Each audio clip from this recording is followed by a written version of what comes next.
My name is Kelly, and my life was forever changed when my husband Jerry abandoned me with his ailing parents and embarked on a 2-year vacation. Little did I know that he would show up only to claim his inheritance. But as fate would have it, I had a trick up my sleeve, and what unfolded was a satisfying and juicy revenge. Jerry and I were once deeply in love, or so I thought. Our story began with us meeting through a dating app. My ex-husband had passed away after a long battle with cancer, and after 5 years of grieving, my friends convinced me to start dating again.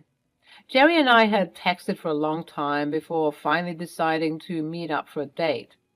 One date led to another and then to another until 2 years later Jerry proposed to me. Jerry made sure to involve my daughter Kimmy in everything. Kimmy was only 5 years old when her biological father passed away. However, Kimmy and Jerry took a great liking to each other and were practically inseparable.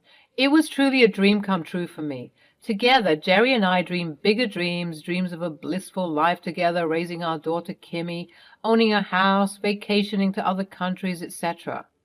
However, 6 years into our marriage, both of his parents, Bertha and Larry, were afflicted by severe illnesses, requiring constant attention and medical care. Jerry asked me if it would be possible for us to take care of them together. Babe, I kind of have a big request to make. What is it, Jer? So, you know how my parents are currently not in the best of health, right? Yeah, they both have a lot going on. I feel so bad for them. I wish I could help them out. Yeah, about that. I was thinking about it, and they're my parents, Kelly. I can't abandon them. They need a lot of care right now, and neither of them can take care of themselves, let alone each other. I know, darling. That's why we decided on putting them in an old age home. They'll be well taken care of. If your ask is going to be about the money required, don't worry, we'll pitch to the best of our ability. No, Kelly, it's not about that. I was thinking of something else. What are you trying to say, Jer? Just spit it out. I was actually going to ask if it would be possible to have my parents move in and we take care of them. Oh, Jer, I don't know. I'm already swamped with work and raising Kimmy. I really want to, but... Oh, no, darling, you won't be doing it all alone.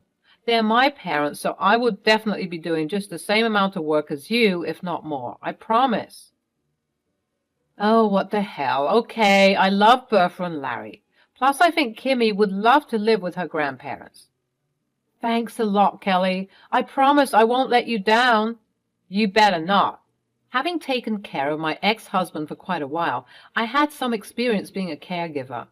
Bertha suffered from a debilitating autoimmune disease which left her bedridden and reliant on specialized treatments. Larry, on the other hand, battled a chronic heart condition that required constant monitoring and medication adjustments.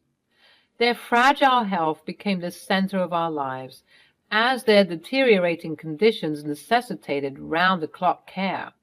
At first, Jerry seemed committed to the cause. We worked together tirelessly, juggling work, parenting, and the care of his parents. I'll admit it wasn't easy. Countless sleepless nights, hospital visits, and emotional stress became our new reality. But we soldiered on, driven by the love we had for Bertha and Larry and the desire to provide them with the care they deserved. For a while, we managed to find strength in each other, but as the months wore on, a troubling shift began to occur. Jerry's once unwavering commitment to his parents started to wane. It started with missed doctor's appointments, excuses of being too busy, and a growing disinterest in their well-being. I could see the strain that this put on Bertha and Larry, and I felt my heart breaking for them. As the months turned into years, Jerry's withdrawal from his responsibilities became more apparent. He began spending more time away, claiming business trips and other obligations that conveniently kept him from being present. The burden fell heavily on my shoulders as I tried to balance work, parenting, and the increasing needs of his parents.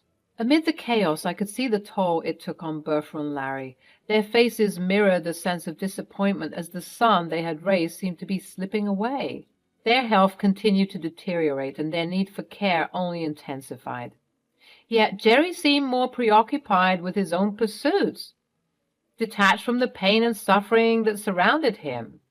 2 years into being his parents' caregivers, Jerry told us that he would be away on another business trip for 2 weeks. A huge argument between Jerry and Kimmy and I ensued. "Jerry, how can you just leave us like this? Your parents need us and you're walking out the door without a care in the world?" "Oh, here we go again, always making it seem like I'm the bad guy. I have important work to attend to. Kelly, it's not like I'm abandoning them forever." "Dad, you can't just keep leaving us like this. Grandma and Grandpa need us and you're never here. It's not fair." "You think I don't know that? Do you think I enjoy being away?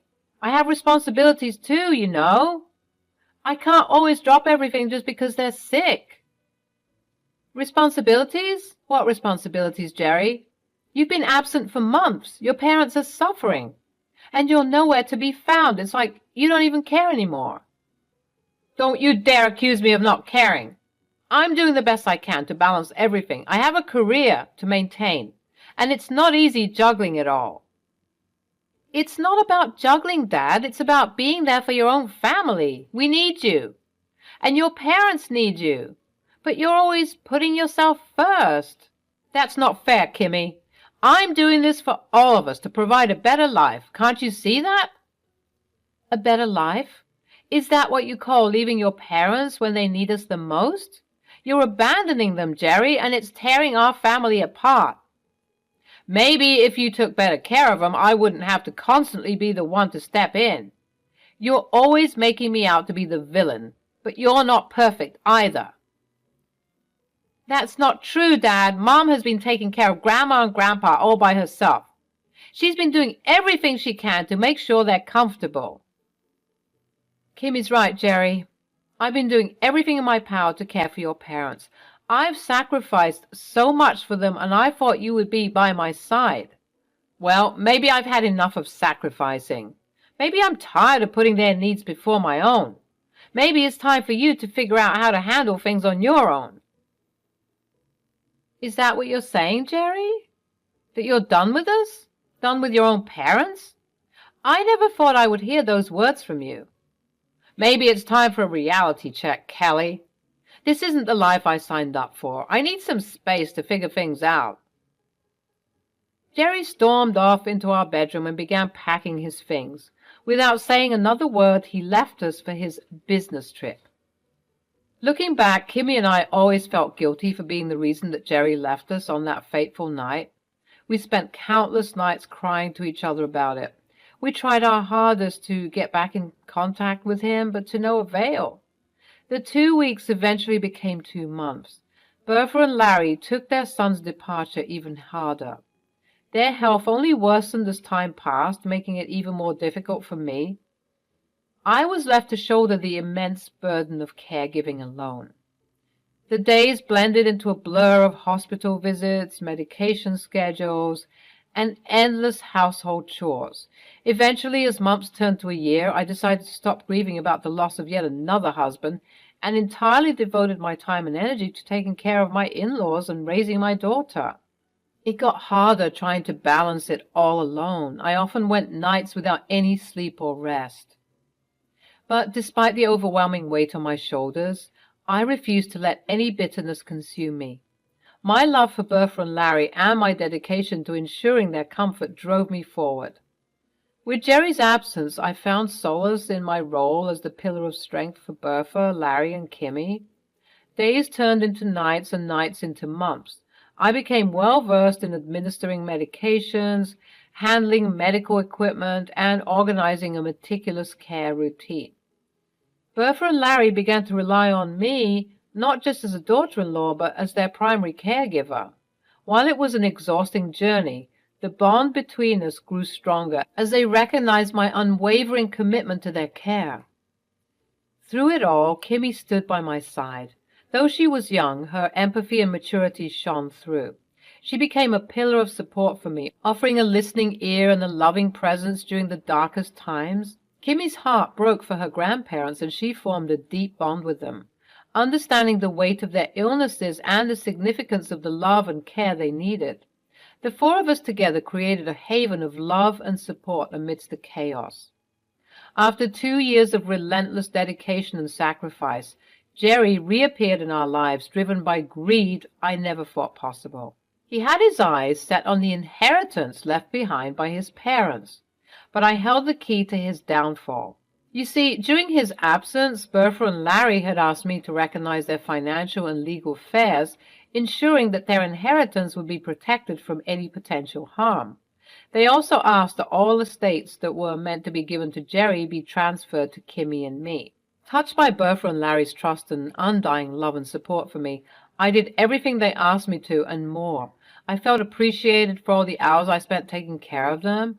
While getting all their documents rearranged, I decided to contact the private investigator I had hired to keep watch on my husband, Jerry. As naive as it sounds, I did not want to necessarily leave Jerry nothing. I completely understood how the pressure of taking care of his aged parents could have gotten to him. In no way would I have negotiated a significant inheritance for him, just a little as an obligation. However, that thought process got quickly shut down when my private investigator revealed to me the actions of my husband during the period that he abandoned us. Let me give you a little backstory to my hiring of a private investigator. I had become suspicious of Jerry's motives long before he vanished from our lives.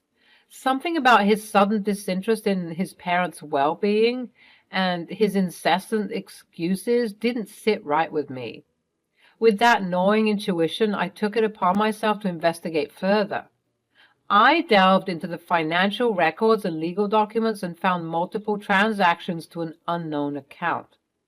When I confronted Jerry about this, we got into one of the biggest arguments in our relationship. Jerry, we need to talk. I've been looking into the financial records and I found some transactions to an unknown number. Can you explain what this is all about? Look, it's none of your business. Why are you snooping around and digging into things that don't concern you? Jerry, these transactions directly affect your parents and their well-being. I deserve to know what's going on. Are you hiding something from me? I told you it's nothing. Stop interrogating me and invading my privacy. Can't you just trust me for once? Trust you? Jerry, your parents need us, and if you're involved in something that could potentially harm them, I have every right to know. This affects our entire family. You're blowing this up out of proportion, Kelly. It's a misunderstanding, and you're always jumping to conclusions. I can't take this anymore. Jerry, don't you see? Your sudden disinterest in your parents, the mysterious transactions. Something isn't right. We're a team, and we need to address this together. Address what, Kelly? There's nothing to address. I'm tired of your accusations and constant meddling. Maybe I should just leave if you can't trust me. Leave? Are you serious, Jerry? You're willing to abandon your parents and your family because you refuse to answer a simple question? Is that the kind of person you've become? You're pushing me to my limit, Kelly. I can't handle your constant suspicion and lack of faith in me. If you can't accept that, then maybe we're better off apart. Tired of Jerry's lies and lack of involvement in his parents' care, I decided to hire a private investigator. The reports I got seemed mundane and nothing out of the ordinary, which made me heavily regret my decision. The guilt of my actions, along with the stress of taking care of my in-laws and raising my daughter, made me let go of the PIs, however. After Jerry left us without a word, I rehired my PI and had him silently collect data until I asked for it. I had almost forgotten about it until Bertha and Larry brought up their paperwork. Now, armed with new information, I vowed to myself that if Jerry were to show up again, I would make his life a living hell. So when Jerry reappeared in our lives, I was prepared to fulfill my promise to myself. He walked back into our houses as if he hadn't abandoned us for the past 2 years. Without so much as a look at his parents and a glance at Kimmy, he made a beeline straight to me. Kelly, it's about time we had a serious conversation. I'm back now, and I expect my rightful share of the inheritance from my parents. Are you kidding me, Jerry? After all this, that's the first thing you have to say? No concern for your parents, no acknowledgement of your absence? Just your share of the inheritance? Look, I don't have time for sentimentalities. I left to pursue my interests, and now I'm back to claim what's rightfully mine. You should be grateful I even came back. Grateful? Grateful for what, Jerry? For abandoning your parents where they needed us the most? For leaving me to shoulder the entire burden on my own? You have some nerve. Oh, please. You act like taking care of them was some kind of burden. You've always enjoyed playing the martyr, Kelly. But let's not forget who worked hard to earn this inheritance. Worked hard? Is that what you call it? Leaving your parents to suffer while you galvanized off on your own vacation? They needed us, Jerry. They needed their son, and you turned your back to them. They had you, didn't they? You seemed to have it all under control. I knew you'd take care of things. Besides, they're not my responsibility alone. I have a life to live. Your life? What about our life, Jerry? What about the vows we took, the promises we made? This is our family, our parents, and you've betrayed us in the worst possible way. Betrayed? Please spare me the theatrics. I'm simply asserting my rights. I'll get my share, whether you like it or not, and don't even think about trying to stop me. Jerry, you've shown your true colors. Your arrogance and indifference have left a lasting mark on your family. But mark my words, I won't let you take advantage of your parents. They deserve better. Good luck with that, Kelly. You're in for a rude awakening if you think you can stand in my way. Just remember, I'll always get what's rightfully mine. I wanted to do nothing more than rip his face off, but I knew that his smirk would soon be wiped off his face when I handed him his parents' wills. True to my prediction, Jerry's smile quickly turned upside down as his eyes scanned the documents for his name. Upon discovering that his name was omitted from his parents' wills, a storm of anger and resentment consumed Jerry. Blinded by his pride and desperation, he vowed to exact revenge on me, accusing me of undue influence in his vulnerable parents. I never revealed the huge ace I had up my sleeve, the reason for his abandonment. With a calm voice, I asked him to leave our home, and so he stormed out. It wasn't shocking that Jerry decided to sue me in court. It was a move that was expected from a man who was trying desperately to regain control of a situation that had gotten out of his control and mend his shattered ego. He made false accusations, but they were meant to damage my reputation and portray himself as the victim in a twisted story. Therefore, the trial, Jerry's words, were dripping with poisonous accusations. To back up his victimhood narrative, he distorted the facts and painted a false picture. His dramatic performance was intended to sway the judge and jury by winning over their compassion while skewing their verdict.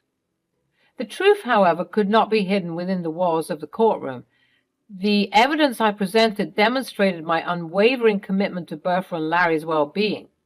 Witness testimony, medical records, and financial records reveal the countless hours spent caring for their needs, ensuring their comfort, protecting their ears. The tide began to turn as the weight of my commitment and sincerity became apparent. Jerry's lies brought to unravel, revealing the hollows of his claims. Even baseless accusation crumbled under scrutiny, leaving him grasping at straws. However, I wasn't done yet. I wasn't satisfied with winning the case like this. I wanted Jerry to suffer. When the time came for me to take a stand and speak the truth, I decided to reveal what I had learned through my private investigator. With a calm yet resolute voice, I recounted the events that had unfolded during his 2-year vacation. I revealed the countless hours I spent caring for his ailing parents, the sleepless nights spent by the side, and the sacrifices I had made to ensure their well-being. I painted a vivid picture of his negligence, highlighting his abuse during their most vulnerable moments. And then I dropped the bombshell. I revealed the hidden truth behind his departure. It wasn't just about a vacation or work obligations. No, Jerry had left us for another woman. He had abandoned his family, shattering our lives with his selfish desires. Jerry's lawyer tried to argue that what I was saying was made up. However, my lawyer presented the court with all the evidence. Text messages, emails, photos, credit cards, you name it. I had it all. Jerry was all dumbfounded, not knowing how to react now that his entire truth was laid bare for the world to see. Even though this would have been enough of a blow for Jerry, I didn't stop. My lawyer had called to the witness stand a surprise witness. It was Jerry's affair partner. All the color in Jerry's face drained. His lawyer was shaking his head in disappointment while every so often glaring at Jerry. My best guess would be that Jerry hadn't told his lawyer the entire truth. Upon finding out about Jerry's affair partner, I decided to do a little research into her. It turned out that she was his ex, the woman he dated right before me. When Jerry came knocking at our doors, I decided to contact her and check if she knew anything about Jerry's life with us. Together, we decided that she would not change her behavior towards Jerry until the trial to avoid raising any suspicion. She agreed to take the stand for me. While on the stand, she revealed how Jerry had begun texting her 3 years ago.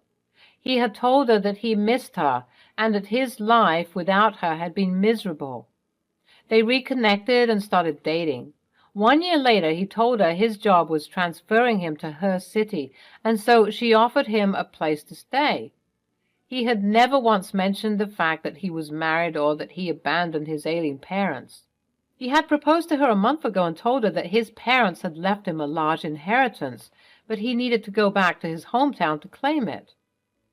Allie made eye contact with Jerry and threw her ring in his direction and asked him to never contact her again. The revelation shook the room. Bertha and Larry, who were already frail due to their illnesses, were overcome with a mixture of disappointment and sorrow. Jerry had been raised to be more than this, but he had proved to be nothing more than a heartless opportunist. Their eyes welled up with tears as they realized their own son had abandoned them. Kimmy's innocence was shattering when she discovered her father had abandoned his family for another woman. Her eyes were filled with rage, but she remained still. Jerry tried to defend himself now that he was exposed, but his words fell on deaf ears. The evidence was too overwhelming. He had gambled away the love and trust of his family, and now he would face the consequences. The judge weighed the facts before delivering a verdict that would seal Jerry's fate. The judge ruled in favor of Bertha and Larry, recognizing the years of care and dedication I had poured into their lives. Jerry's inheritance, once thought to be his birthright, was rightfully denied. The sweet taste of victory washed over me as I realized that I had not only protected my in-laws' legacy, but also exposed Jerry for the fraud he was. It was a fight for justice and the protection of the ones I loved. Jerry had no choice but to face the reality of his greed and deceit. The taste of victory was bittersweet, knowing that our lives would forever be shaped by this tumultuous chapter. So here I am, sharing my tale with you to remind you that even in the face of heartbreak, betrayal, and seemingly insurmountable odds, justice can prevail. Revenge can be a dish best served cold while being backed up by love and unconditional support.